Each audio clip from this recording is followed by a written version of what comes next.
দর্শক শ্রোতা দেখতে পাচ্ছেন যে বাস থামায় দিচ্ছে। দর্শক নিতে হবে, এইখান থেকে নিতে হবে। এই বেহাইয়ে মেয়েরা, এই তোরা কি দেখতেছস? এই মেয়েরা তোরা কি দেখতেছস?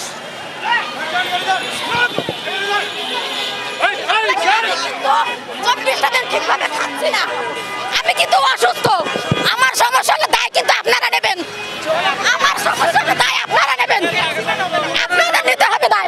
গাড়ি উপর দিয়ে গেলে গাড়ি আমার উপর দিয়ে যাবে, গাড়ি আমার উপর দিয়ে যাবে, সমস্যা নাই, এখানে কোনো সমস্যা নেই, গাড়ি আমার উপর দিয়ে যাবে।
হচ্ছে 2 দফা দাবি। হ্যাঁ, আমরা হচ্ছে তথ্য আপা প্রকল্পে দীর্ঘ হচ্ছে 13 বছর থেকে আছি।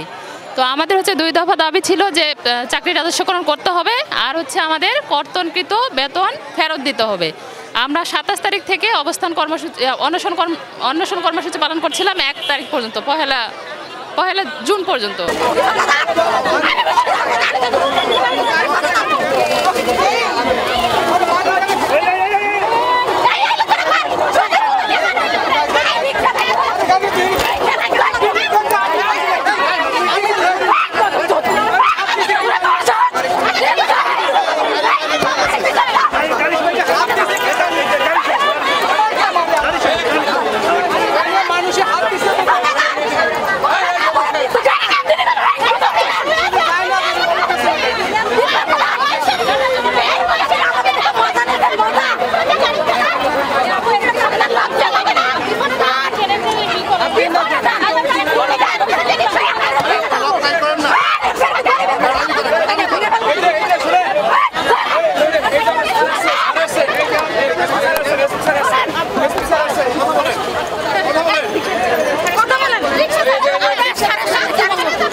মন্ত্রণালয় তথ্য একটি প্রকল্প আমরা একদম সরকারি যেভাবে নিয়োগ বিজ্ঞপ্তিটা থাকে সেভাবে হচ্ছে যে আমরা নিয়োগের আমাদের ডিপিপিতে উল্লেখ ছিল আমাদের প্রকল্পের মেয়াদ শেষে আমাদেরকে রাজস্বকরণ করা হবে। আমরা শুধু সেটাই চাই, আমাদেরকে রাজস্বকরণ করা হোক এবং রাজস্বের আওতায় রাজস্বকরণ করা হবে দেখে আমাদের সাকুল্য বেতন যেটা প্রকল্পে থাকে সেটা আমাদেরকে দেয় নাই। আমরা ওই কর্তনকৃত বেতন ভাতা চাই। আমাদের এই 2 দফা দাবি নিয়ে আমরা 23 দিন ধরে এখানে লাগাতার অবস্থান কর্মসূচি করছি। এখনো চালিয়ে যাচ্ছেন আপনারা লাগাতার অবস্থান কর্মসূচি?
হচ্ছে 2 দফা দাবি। হ্যাঁ, আমরা হচ্ছে তথ্য আপা প্রকল্পে দীর্ঘ হচ্ছে 13 বছর থেকে আছি। তো আমাদের হচ্ছে 2 দফা দাবি ছিল যে চাকরি রাজস্বকরণ করতে হবে আর হচ্ছে আমাদের কর্তনকৃত বেতন ফেরত দিতে হবে। আমরা 27 তারিখ থেকে অবস্থান কর্মসূচি অনশন কর্মসূচি পালন করছিলাম 1 তারিখ পর্যন্ত, পহেলা জুন পর্যন্ত। তারপরে আমরা হচ্ছে উপদেষ্টা মহোদয় কার্যালয় অভিমুখে যখন হচ্ছে লং মার্চ যমুনা করি তখন আমরা হচ্ছে পুলিশের হেনস্থার শিকার হই। তারপর থেকে আমরা হচ্ছে লাগাতার অবস্থান প্রেস ক্লাবের সামনে আজ পর্যন্ত আছি। তো আজকে আমাদের উপদেষ্টা মহোদয় আমাদের মন্ত্রণালয়ের উনি হচ্ছে আলোচনা সভার জন্য আমাদের হচ্ছে 20 জন প্রতিনিধিকে ডেকেছিলেন। ঠিক আছে, সেখানে আশানুরূপ হচ্ছে ফল না পাওয়ায় আমরা হচ্ছে রাস্তা ব্লকেটে বাধ্য হই। রাজপথে বসে থাকলে কি আপনাদের দাবি দাবা বাস্তবায়ন হবে? আমাদের দাবি যদি যৌক্তিক হয় অবশ্যই বাস্তবায়ন করতে হবে সরকারকে। বাধা কেন চাকরিতে বাধা আসলে বলতে গেলে এটা ঊর্ধ্বতনের হচ্ছে অনীহা, আর ওনারা হচ্ছে 3য় পর্যায়ে আউটসোর্সিং নিয়ে আসতে চাচ্ছে। মূল কারণ হচ্ছে এটাই, মনে হচ্ছে যে নিয়োগ বাণিজ্যের কিছু নিয়োগ বাণিজ্যের কারণেই মূলত এই অবস্থা বর্তমানে।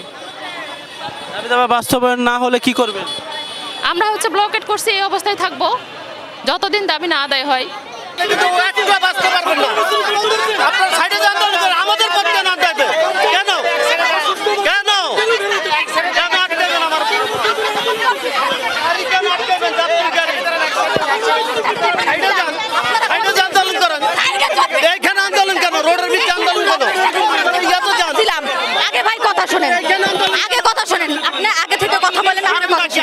আমাদের দোষটা কি?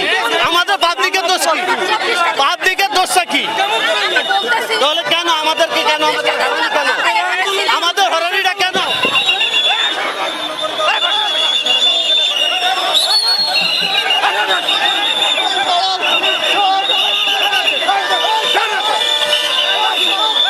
দর্শক শ্রোতা দেখতে পাচ্ছেন যে